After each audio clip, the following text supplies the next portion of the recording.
What's up, everybody? Once again, it's Brand Man Sean on a Saturday morning. And like I said, I'm doing these quick phone videos for Saturdays for now.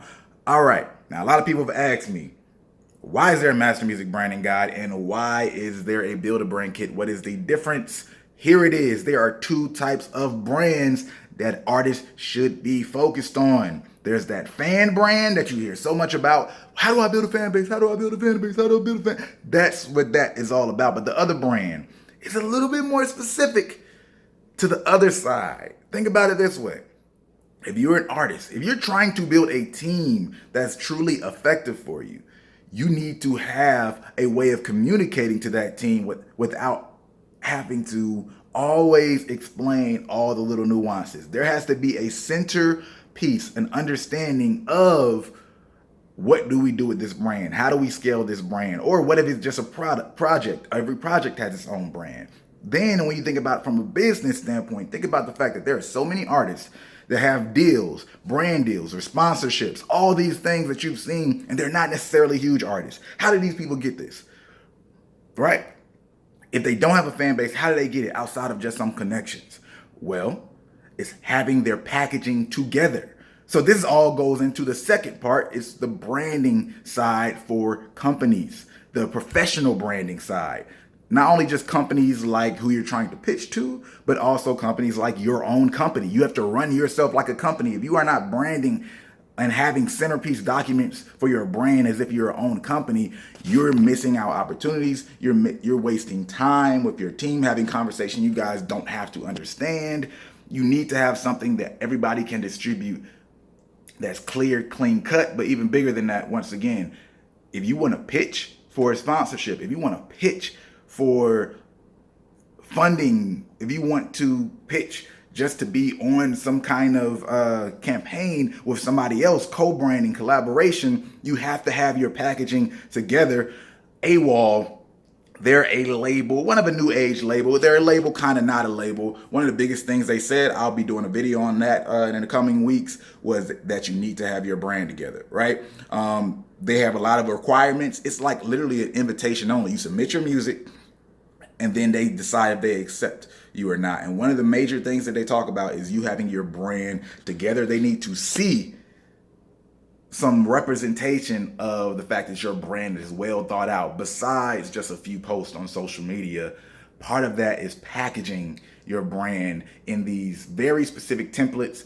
So that's what Build a Brand Kit, for those of you who've been asking, really focuses on. It uses documents from some serious industry people. A lot of money gotten using these specific documents, these specific templates, because I mean, it just is what it is. You have to have your stuff together in a more professional status if you want to make professional moves with your brand.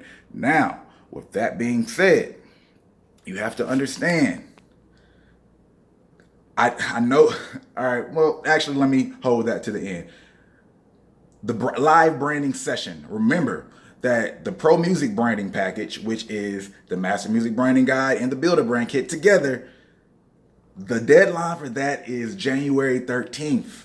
January 13th, right? It's one of those things that's a part of my subscriber campaign, my subscriber discount campaign, where subscribers get it for the low, because as you know, my products always start off low and then they go higher. They start off low so people who follow me can get it for the low, and then when they go up, like the Master Music Networking Guide started off at like $30. Now it's like $120 for those people who came out later. The reason this is why I'm talking about the next week, January 13th bonus date, is because that's the live branding session. I cannot do that with a whole lot of people, so it's ending January 13th. It's ending early. Now, let me get back to what I was saying, because I've been getting a lot of questions about that as well.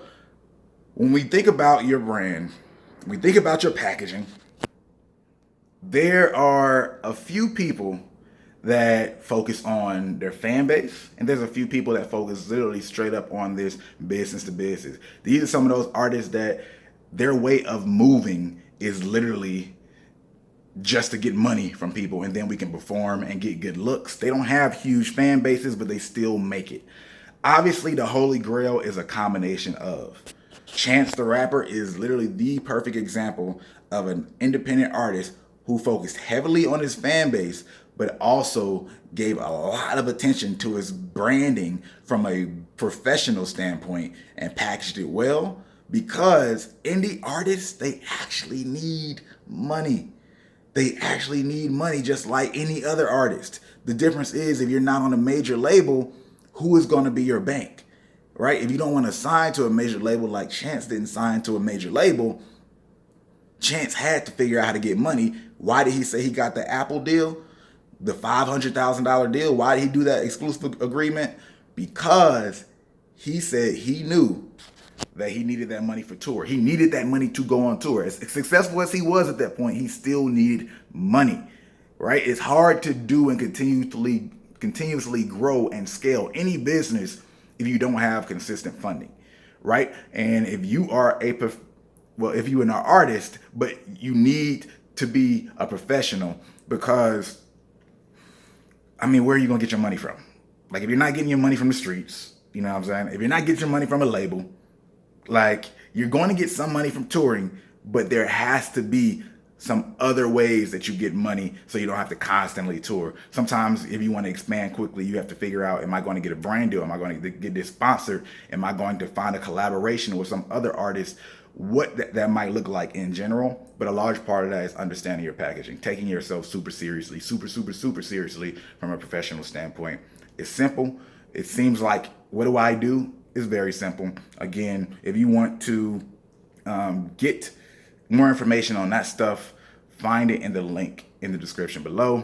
But other than that, I really want to talk to you guys in the comments today, if you got a little time, about this whole subject, but even more about artists that you have seen that have followings, or no, brand deals that are bigger than their followings, right? Because Lil Yachty, as amazing as he, what he's done is, how viral he went and all that stuff, I believe the level of brand deals and sponsorships this guy's had, they supersede the level of impact he has as an artist. But that's because they were super serious about his professional brand deal, how they were going to move with him. And it pays off. Like, right? He hasn't had songs that take off in a good minute since that first pop, but he's still just as relevant. QC moves well, and I mean, Lil Yachty's a really smart dude. I love him as an artist, so it's not a shot. I'm just saying, think about it. Target, Sprite, a lot of these things, moves that he has, these deals that he has, they're bigger than artists who are bigger than him, right? Those artists who are bigger than him, for some reason, don't necessarily have those deals. Consider that. Think about it. Once again, check the link in the description below and to make comments on this subject. For real, have a great weekend. Have a great Saturday, all that good stuff. If you like this video, go ahead and hit the like button. If you like it, you might as well share it. And if you're not subscribed, you know what to do. Hit that subscribe button.